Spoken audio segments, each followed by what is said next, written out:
May mga bagay na mahirap intindihin. Cam to cam? Agad-agad? By the way, I'm Alexander. Just call me Lex. I'm Karenina. Just call me Karen. Alam mo yung kilometer zero? Kilometer zero? Magkita tayo. Game. Sa tingin ko lang, baka di na dumating yun. Baka may emergency ulit. Ang kapal na mukha mo! Nag-wait ako ng 2 hours, poser ka! Lahat na nangyayari ay may dahilan. Wow! Luma na yung kalendaryo mo, 2009 pa yan, oh! 2009 nga. 2009 ngayon. 2024! Ayan, oh! Oh.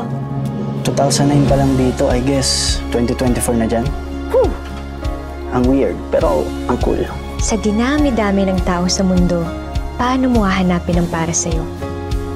Hindi mo siya kailangang hanapin dahil kusa siyang darating. Kung para kayo sa isa't isa. So, sa zero talaga tayo magsisimula, ha? From zero and beyond. From zero and beyond. Nice! Huwag ka muna mag-aasawa. Anak, makawalan ako ng baby. Gusto lang naman niya makatulong sa'yo. Ganon siguro yung love. Sabay tayo. Let's be one. And let's wait for the magic. My Future You.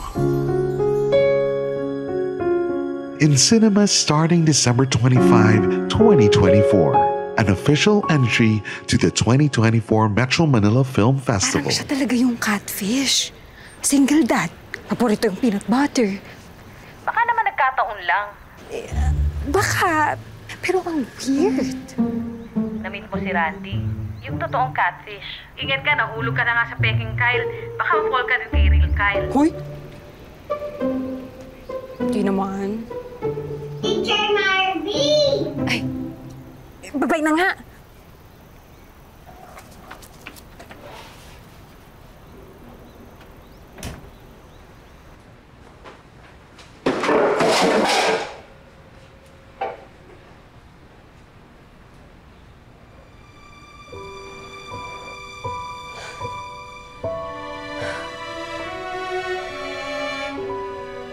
Teacher Marvy? Dito ka pa pala. Pauwi na rin. Kyle, sino tong kasama mo? So that's Randy. Pinsan ko siya. He died a year ago. You know, he was like my best friend. I remember months before nawala na siya, pinipilit niya ako makipag-date. Sinasabi niya sa akin na gusto niya maging masaya bago siya mawala. Napakabait. Parang santo. Kaya siguro siya kinuha ni Lord kagad. Anyway, bakit mo naman natanong, kilala mo ba si Randy? Hindi.